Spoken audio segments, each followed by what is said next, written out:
The college football experience, Georgia State Panthers 2022 season preview episode on the Sports Gambling Podcast Network, presented by WinBet. Bet $50 at WinBet and get $200 in free bets. Bet big, win bigger with WinBet. Download the WinBet app now or visit winbet.com. That's WYNNBet.com and start winning today. We're also brought to you by Sleeper. You already play fantasy on Sleeper, but now you can win cold hard cash with their brand new over under game. Just head to sleeper.com/SGP on your phone to join the SGPN group, and Sleeper will automatically match your first deposit up to $100. That's sleeper.com/SGP. We're also brought to you by us. Yes, the SGPN app is live in the App Store and Google Play Store. It is your home for all of our free picks and podcasts, and it is free to download. And right now, we just relaunched the merch store, which you can get all your favorite SGPN gear from. Just go to store.sportsgamblingpodcast.com, and then do me a favor and let it ride. This is Jerry Glanville, and you're listening to SGPN. Let it ride, brother.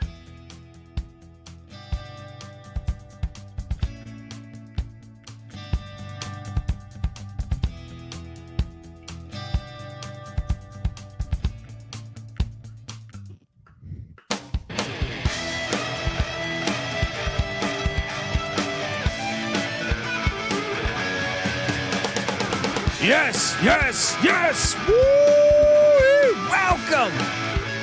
Welcome to the college football experience, Georgia Panthers edition. My name is Kobe Swinging Database Dan, aka Pick Dundee. That's not a pick. This is a pick. Nobody knows nothing. Somebody knows. Double the price, but no one touches Dundee.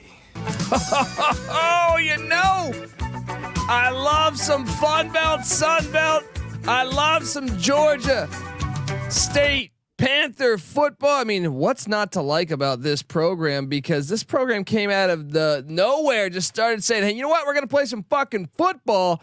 And we are all about that on the college football experience and the Sports Gambling Podcast Network. So we're going to talk some Georgia State football. But first, I got to introduce the Sun Belt, Fun Belt God. Yes. I knew one. I like it. Give it up for the rooftop IPA drinking, homebrew making, tobacco road living, the free lot giving, former Herndon Basketball League MVP. Give it up for NC Nick in the place to be. How there you we go. Doing? I'm doing good, man. Pumped to talk some Sun Belt. You know, it's a favorite conference of mine, and I think Georgia State, I think that program is looking good, man. I think head coach Shawn Elliott has it in a very nice place. So let's just jump right in. Why don't we? I mean, you gotta love what this program is doing. I mean, hold on. Let's kick back and let's go. This is the Georgia State Panthers, baby. Sun Belt, Fun Belt. Guess what? Back in 2012, they didn't even have a football program. All right. Back in 2000, no football program. You know what they said? Fuck it, we're playing football. George Mason, what are you doing? This is evidence this can work. Schools should play more football. Marquette, I challenge you. All right, I could go on and on and on, but I'm not. But Georgia State, back in 2013, they joined the Sun Belt, and guess what? Tough start. But look, all good things in life come with work. All right. 0-12 in year one, 1-11 in year two under Trent Miles. Year 3, 6-7 went to their first ever bowl game in the third year. Fantastic work there. But things weren't working out with Trent Miles. They went 2-8 the next year, or essentially 3-9. But Miles was let go after going 2-8. So they had 4 losing seasons in 4 years, but they got to a bowl game, bringing in some cash. Then Shawn Elliott comes in. No, I'm not talking about the San Antonio Spurs and Arizona Wildcats small forward. I'm talking about Shawn Elliott coming in from App State, part of Jerry Moore's staff when they beat Michigan. He was coaching the offensive line. He was at South Carolina as an interim head coach as well. You might know him from that. But Shawn Elliott, year one, 7-5, they win the Cure Bowl. Then year 2, 2-10. Oh, you thought it was just a 1-year thing? No. Shawn Elliott means fucking business. Year 2, they go 7-6, and they make a bowl game. So now they've been to 3 bowl games. They're 1-2 in those. But then 2020, they go 6-4, and they win the Lending Tree Bowl. We know that's prestigious. And then last year, 8-5, they win the Camellia Bowl. Me and NC Nick locked up. If you listen to our August episode every year, where we go through our locks for win totals on college football teams, which by the way, we were 71% as a collective, 44-18. Man. So subscribe to the College Football Experience, and hopefully you're subscribed on YouTube and you're watching this, because shout out to the graphics team with this awesome artwork for Georgia State. But 8-5 last year. We cashed the over on that. I think the win total was 5.5.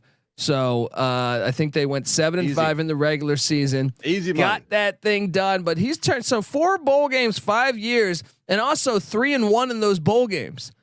Impressive. And this is in Atlanta. The potential is there. I mean, they play at the old Atlanta Brave Stadium. I thought for a second, I was watching one of their games last year. I thought Dale Murphy cracked a fucking homer. You know what I mean? Is that the crime dog Fred McGriff? Yes. Love the fact they play there, but let's hop into this, man, because I like what they're doing at down there in Atlanta. And you look a couple of things, if I could interject. First off, if you are watching on YouTube, I am rocking my George Mason shirt, because if you don't know, I went there. George Mason, take notes. This is how you start a football program. And it's a prime example of it doesn't take that long to get to a pretty good level. And I mean, Georgia State being in Atlanta, the sky's the limit. Much like Mason could be. Exactly. Mason's like 10 minutes outside of Washington, D.C. They don't even support the Redskins anymore. Dan Snyder, I mean, that thing is a complete disaster. You could steal the fucking town if you just invest. That's right. Exactly. But going back to Georgia State, I mean, if you look at Sean Clark's tenure there, he is exactly 30-30 overall and 20-20 in conference. Doesn't sound great, but if you look at it, I mean, 4 out of 5 seasons were winning seasons that resulted in a bowl game where he's won, like you said, 3 out of 4. So really, 2018's 2-10 record, 1-7 in conference is really bringing down his overall record. But the guy's doing a great job, and I think they're primed for a pretty nice little season here. Yeah, and another thing is, I always think they pass the eye test when they play. They should have beat Auburn last year. I know if you pull up the schedule from last year, you'll say, oh well, look, they lost by 10 at Auburn. No, Auburn needed a 4th and 15. To convert that, to take the lead with, I'm talking like 5 minutes left in the 4th. And then I think there was a pick 6 that made it look like a 10-point game. And if I'm not mistaken, there was some very favorable whistles that went Auburn's way. Oh, there was a roughing the passer. I mean, they got the benefit there on some nonsense. So Georgia State last year, though, almost beat Louisiana too, who won the Sun Belt, only lost by 4. And really, like they passed the eye test for most of the year. The first 2 weeks, I would say there were some question marks. They were starting the wrong guy. I was wrong there. I was wrong because I was big on Cornelius Brown IV coming into the season. One of the reasons why I liked Georgia State and I wanted to smash that over. And it was a tale of 2 halves for the Panthers last year, because they really challenged themselves in the out of conference schedule, playing Army, UNC, Auburn, and Charlotte, and just winning one of those. But you're right. Once they brought in Grainger at quarterback, the offense just clicked. And it also helped that the schedule lightened up big time. And they won 6 out of the last 7 regular season games. The only loss, that close 4-pointer at Louisiana, who won the Sun Belt. And then they topped it off with a bowl win over Ball State, 51-20. That's what I mean. Is they're just a good football team, and they passed the eye test when I watched them. By the way, I mean, it wasn't that long ago that Clark knocked off Tennessee in Knoxville on the season opener. Exactly. So, or not Clark, Elliott. I always say Shawn. I always get Shawn Clark and Shawn Elliott confused because Shawn Clark's the App State coach. Right. Shawn Elliott's the Georgia State coach, but he made his. And they're both from App. Yeah. So I always get them confused. But here we are. Let's hop into and look at and dive into some of what last season was because, I mean, he's 30-30 as a head coach, 4 bowl games, 5 years. Trent McKnight, the offensive coordinator, he's got his work cut out for him a little bit here because they were 68th in scoring offense, 8th in rush offense. Only a former offensive line coach would just nail that home. Now, I think this is where he's got his work cut out for him because I think to turn that corner and to think right now, man, Louisiana loses Billy Napier to Florida. The door is open. I know that's the Sun Belt added teams, but the door is open. The reigning champ is replacing their head coach. They also got hit in the portal a little bit. I'd say the door is wide open in the West. I would say the Sun Belt East is a freaking gauntlet. I just saw something today saying it's the best division in the group of 5. With the additions of ODU, of Marshall, of James Madison, Sun Belt East is tough. Somebody's going to get a much easier path to the Sun Belt Championship from the West. It's not going to be Georgia State, obviously, because they are in the East. Well, best division in the group of 5, the Mountain Division of the Mountain West might have something to say about that. Because I didn't say that. I was just repeating what I saw on Twitter, so it must be correct. I'm just saying, Utah State, Boise State, you got Wyoming and Air Force in there too. Sure, I don't know. They got something to say about Colorado State, yeah. But either way, we love Panther football, and we're excited for Georgia State. But yeah, I mean, they got to improve passing the ball to me if they're going to be able to essentially, be a contender in the Sun Belt this year. They were 119th in pass offense a year ago, 72nd overall. And look, Darren Grainger's back at quarterback, and he's a senior this year, so he needs this has to improve. This has to improve. I like the fact they're bringing back a senior quarterback from the start. I go, okay, I like this, and I can tell you when I look at this whole team, I'll break it down right here. 4 of 5 are back on the offensive line. I love that, especially knowing that Elliott is an offensive line guru. That was his forte. They also bring back 2 really good running backs in Tucker Gregg and Jamyest Williams. They combined for 1,700 yards a year ago. Both those guys are back behind Excellent this offensive duo. line. Look, they might not be App State's running backs, but they're probably they got to be the second best backfield in the Sun Belt. Yeah, you would think. 2 or 3 wideouts are back, led by Terrence Dixon. Now they are breaking in a new tight end. I'm speculating here. It should be Aubrey Payne, perhaps. So the offense, I think, will get better. I expect their run. I mean, 8th in rush offense a year ago. I even think they might duplicate that. And then I expect the pass offense to be better, just with Grainger knowing. Remember, Grainger wasn't the day one starter a year ago, so it's got to be better, I would think. Yeah, I mean, Grainger barely played in 2018. He got a little bit of time in 2019. Didn't play at all in the COVID year. I'm not sure. Maybe he sat out. I don't know. But he's old. He's old, but he's not all that experienced because he hasn't played a ton. So last year was key, and it wasn't all bad last year. He threw 19 touchdowns to 4 interceptions. Yeah, but he was kind of more of a game manager. He was below 60% completion percentage. You definitely want to see improvement there. And you want to see him throw for more yards for sure. But especially with that strong running game, there's no reason why the passing game can't make improvement and get better. Definitely. For sure. Defensively, Nate Fuqua, he's doing a solid job, but once again, I would argue they got to get a lot better in a certain area if they want to contend for a Sun Belt championship. They're 76th in scoring defense a year ago, 47th against the run, which is pretty good. The flaw, they're 109th against the pass. That has to improve. 83rd in total defense. They do get 6 starters back on defense, and it's interesting here. They run the 3-4. a 3-4. So they only have one starter back on the defensive line. That's Javon Dennis at the defensive end spot. That's a little worrisome. However, they're bringing back 2 of 4 linebackers led by Jordan Veneziale, if I'm pronouncing that correctly.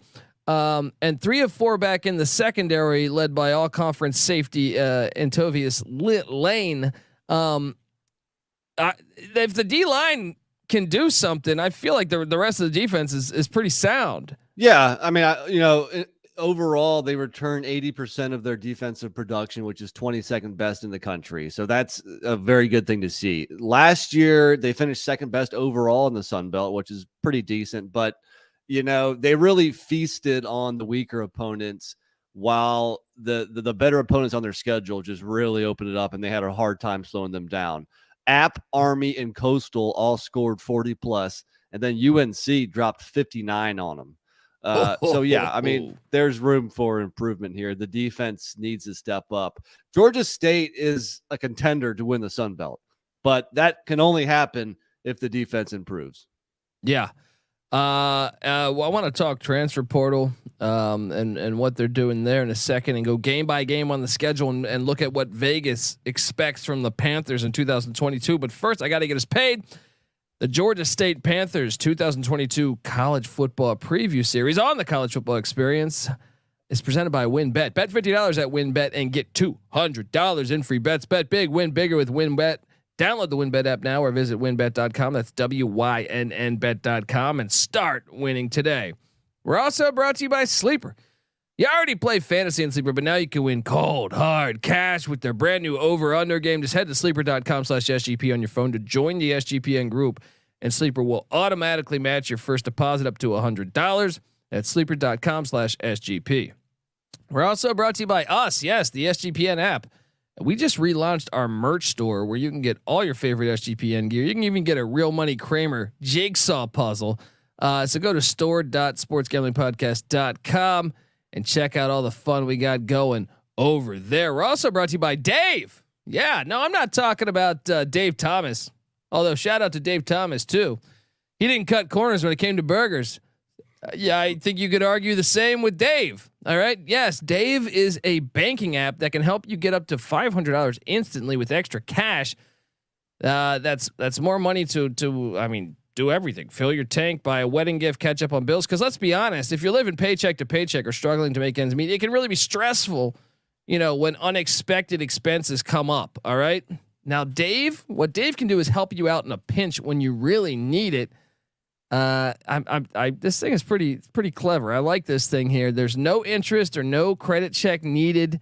And, I'm telling you, this is a win for everybody. Millions of people have already downloaded the Dave app to get their financial relief they need with extra cash. So if you're in a pinch and you need some extra help, give old Dave a download. All right. Download Dave app from the App Store right now. That's DAVE. Sign up for extra cash account and get up to $500 instantly. For terms and conditions, go to dave.com/legal. Instant transfer fees apply. Banking approved by Evolve. Member FDIC. We're also brought to you by IPVanish. Did you know that browsing online using incognito mode doesn't actually protect your privacy? That's right. Without added security, you might as well be giving away all your private data to hackers, advertisers, your ISP, and other prying eyes. That's why here at SGPN Studios, we use IPVanish VPN to make it easy to stay truly private and secure on the internet. IPVanish helps you safely browse the internet by encrypting 100% of your data. That means your private details, your emails, your passwords, your communication, your browsing history, and more will be completely shielded from falling into the wrong hands. Even your physical location will be hidden. IPVanish makes you virtually invisible online. It's that simple. So go to IPVanish.com/SGP and use the promo code SGP and claim 70% off your savings. That's IPVanish.com/SGP. All right, we are back talking Panther football. I love it. I can't wait for this season to kick off. I love some Sun Belt, Fun Belt. I thought their additions that they did in the offseason, adding Marshall, adding Southern Miss, adding Old Dominion, adding James Madison. I think they're all fantastic. I'm going to go ahead and say the Sun Belt gets college football. They understand it, NC Nick. When's ECU coming over? I need East Carolina to hop in. I'm thinking Western Kentucky might make sense because they got a passionate fan base. All right, just passionate fan bases. Don't like give us some nonsense that just got, all those teams they have can bring in fans. So I like it. But the transfer portal, it's interesting because Shawn Elliott is a Jerry Moore guy, legendary Appalachian State head coach who knocked off Michigan in what was that, 06 maybe, if I had to guess, there, 07. Right? 06. He doesn't really believe in the transfer portal. I mean, yes, he's bringing in a few guys, but so he brought in, I think the big one was during the season last year, he brought in quarterback Keelan Brown from Memphis. I think that is one that could end up being their future, but he also brought in recently quarterback Steven Kudrowski from UConn, where he won a national championship up there in New Haven or Stores or wherever the hell. Also brought in offensive tackle Bryson Broadway from Eastern Illinois. Hey, Tony Romo and Jimmy Garoppolo went there. Maybe they're tapping into the Eastern Illinois firepower there. Also brought in cornerback Cody Jones from UMass. And those are the only 4 players that were added to the team over the past year. Don't forget, I mean, there's a lot of returning, so there wasn't that many holes to fill. There wasn't that many open scholarships, probably. I still think they lost the transfer portal, and I'm going to get to my point in a second here because linebacker Zachary Dixon is in the portal. He has not landed yet, but linebacker Kyle Wright, he is now, I believe, at Tennessee Tech. Edge rusher TJ Smith still in the portal. Wide receiver Cornelius McCoy is at Eastern Kentucky now. This is the one that I think really hurt. Sam Pinckney, their starting wide receiver from a year ago, transferred to Coastal Carolina. So they weren't giving him the pill enough. And he says, you know what? I'm going to go over that teal turf. You hang out with those mullet crazed fans. You know what I mean? And, Georgia State's a run heavy offense. So, I do like Pinckney. It's kind of interesting to see him go to a interdivisional team. But Coastal will sling the rock around a bit more. I mean, Pinckney, he caught 27 balls for over 300 yards, just 1 touchdown a season ago. But I do like him. I think he will be missed. And obviously, Georgia State is going to be looking to bolster that passing attack. So a little bit of a hole here, a little bit of a vacancy. I mean, they charted at 165th or in the incoming transfer portal. They also, I should key in on Herman McRae, tight end, still in the portal. Cornerback Cameron Sims, I believe he headed out to Mercer. Now this is another one here. Long snapper Colin Westfeld to Troy. In conference, these are blows. Defensive end Miles Dickens to Northwestern State. Cornelius Brown, their starting quarterback on opening day last year, he is now at UT Martin, the Skyhawks, and cornerback Tyler Gore followed him as well. They also lost Destin Coates, their running back, and I remember Destin Coates being a pretty good running back. I played him in DFS. He went to Florida A&M. And obviously they don't need him though with Gregg and Williams there, so understandable. And then they lost kicker Jake Marion to Elon, safety Chris Bacon to Bowling Green, and safety Lamar Mullins to Florida A&M. I think they lost the transfer portal. That's fair enough. I mean, I think when you look at a lot of the transfers, there were people that weren't getting minutes and they transferred down to lower competition. They transferred to FCS. There was a couple of the guys like Pinckney or the guy that went to Troy.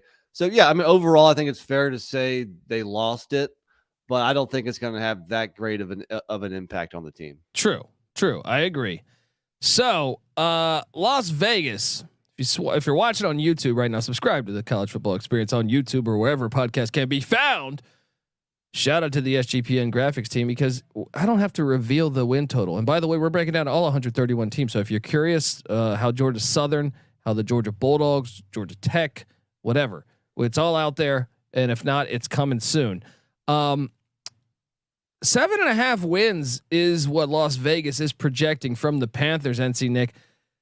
On first reaction, now last year in the regular season, they only won 7 games. The bowl game does not count on your win total. They were 7-5 a year ago. They bring back a ton of production, a senior quarterback, a good run game, 4 or 5 offensive linemen. But the Sun Belt East is a lot harder. And that's that's where it gets tricky. So shall we hop into this schedule and try to forecast the Panthers this year? We shall. Let's do it. Week 1. Oh man, I can't wait for this game. I am low key excited for this one. Saturday, September 3rd. You got to remember, Shawn Elliott was the interim coach at South Carolina and not retained. That's right. Not retained. The last 2 times they've played an SEC opponent, they have shown up. They're 1-1, but they were there to play some serious ball. They get to take on Spencer Rattler. Unfortunately for Spencer, the vegan menu in Columbia, South Carolina, probably not thriving from restaurant to restaurant. I think it is a benefit of getting South Carolina early with all those new faces there. They're probably not going to be as sharp week 1 as they will be in October, November. Oh man, please win this game, Georgia State. Please win this game. Please win this game. What do you like this? Have you seen a line? I haven't seen a line yet.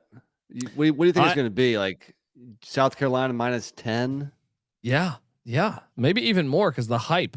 Yeah, with all Rattler and the stud tight end from Oklahoma. I'm drawing a blank on his name right now.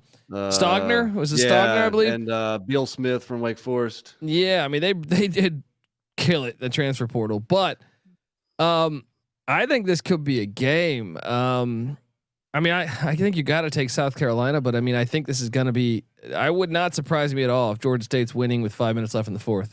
Yeah, I'm excited for it, man. I think it's gonna be a fun game, and yeah, and we move along to week 2 because I do think the Panthers get one of these first 2 games. Oh, I love it.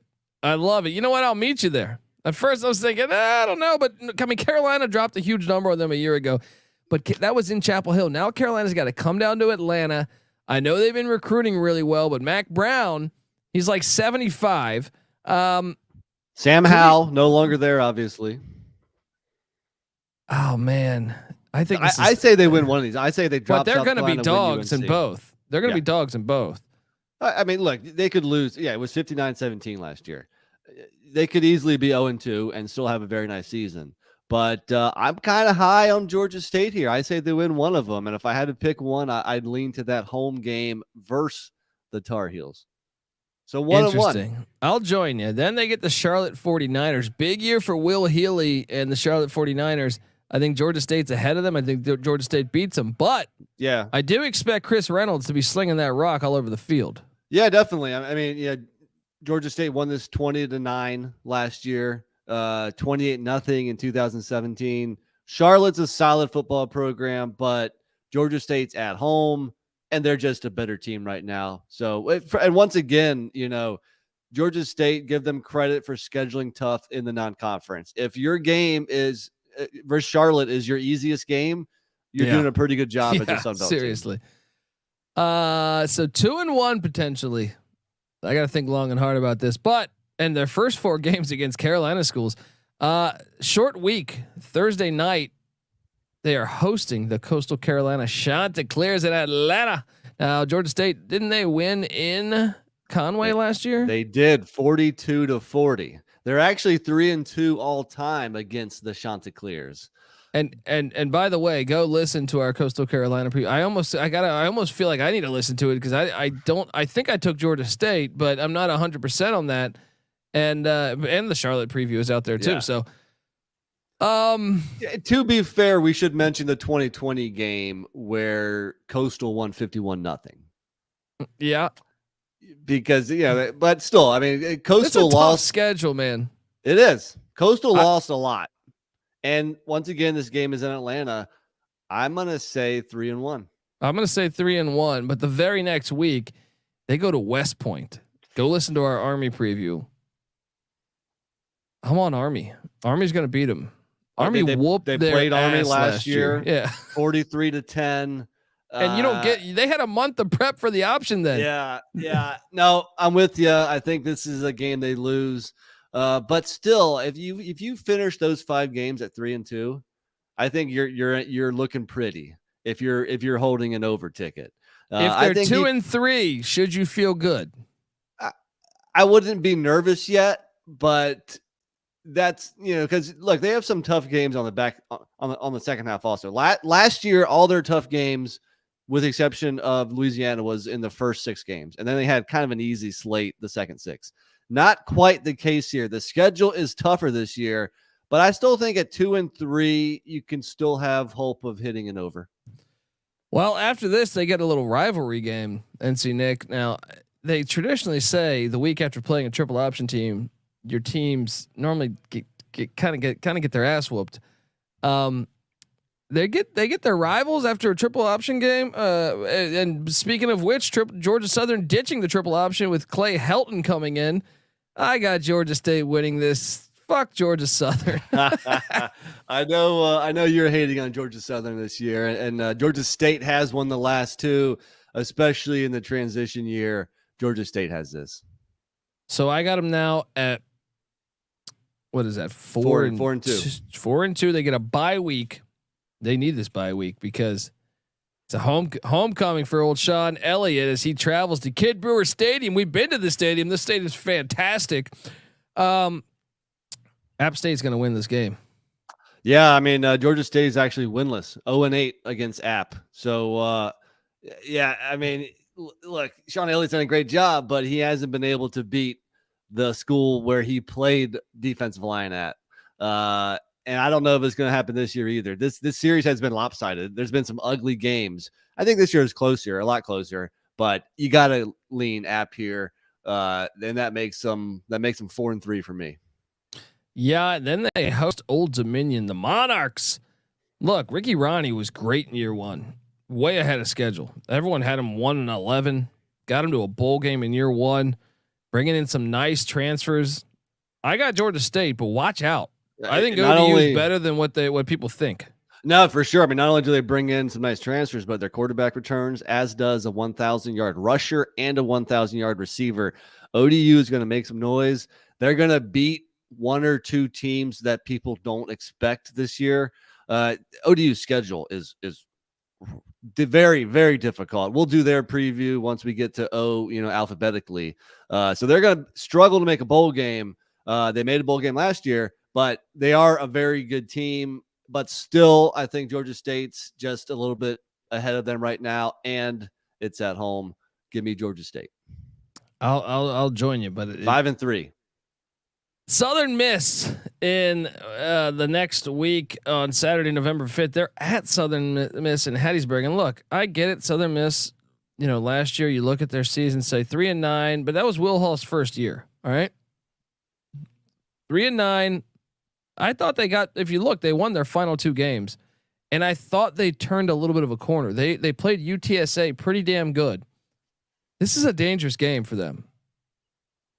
This is a dangerous game. I think Will Hall is a good hire. I think it's gonna, he's a Willie Fritz guy. I think it's gonna work out. I don't know that it's this year, but I think this could be a potential dangerous game, because another thing is the fans do come out for these games. Yeah, I think what we're going to find with Southern Miss in the Sun Belt is it's going to be a very tricky road trip.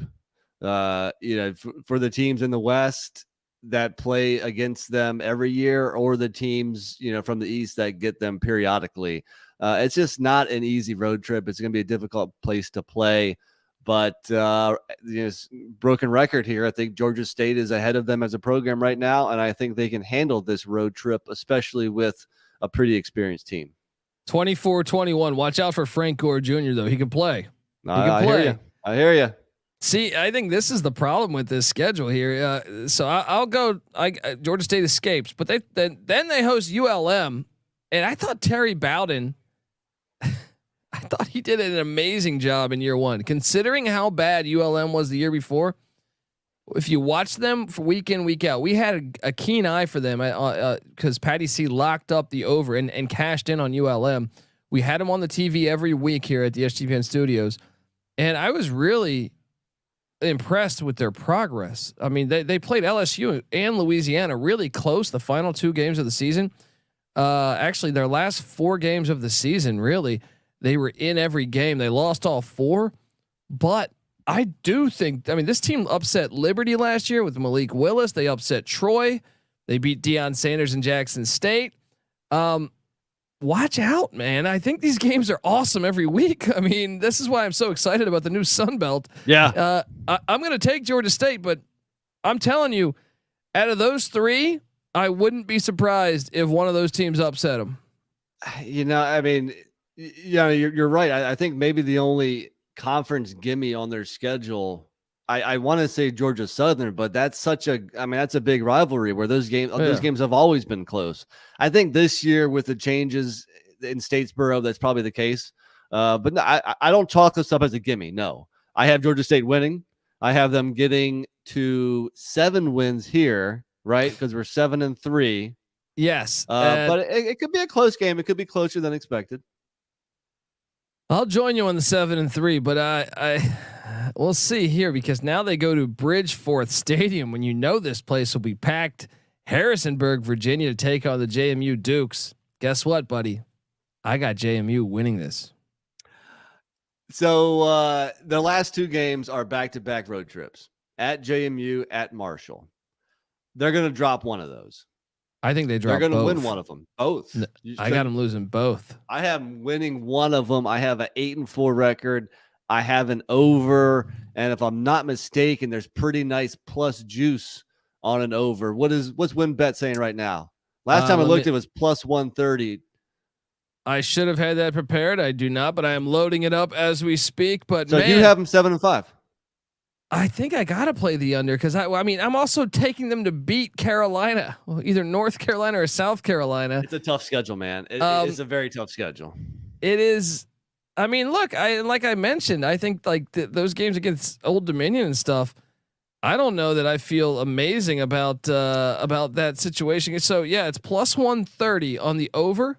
See, I love getting that extra juice. And was it minus 150 on the under? Yeah. But so if you're actually going to bet it, do you feel that good about an under where you're willing to lay minus 150? I think I do. Really? Because I think they just need to go 2-2 out of conference. So I mean, yeah, we hadn't beaten UNC, but we also had them losing to Army. I think it's important Army that whooped they go their ass last year. I mean, UNC did too. We're just gonna have them going 1-1 when both teams smoked them last year. Good point. I mean, it's a good point. I just think they're a better team now. They're a different team with Darren Grainger at quarterback. We saw that. I'm kind of high on the Panthers. Maybe I'm higher than most here, but I see a plus 130, and that sounds pretty attractive to me. Before I dove into the schedule, like I'm high on them too, but I also know the Sun Belt is a lot better now. We're seeing, like unfortunately they don't get Arkansas State, who I think might be the weakest team, or South Alabama or Texas State. Yeah, or Texas State. Like they get. I know ULM's been a doormat, but I actually think they're headed in the right direction. But at the same time, getting ULM and Southern Miss from the West isn't bad. At least they dodge Louisiana, dude. But they go to. I mean, every one of their away games is going to be live. Yeah. Like look at their away game at South Carolina. That place will be lit. At Army, that place sells out. That's going to be fine. At App State on a Wednesday. That's going to be lit.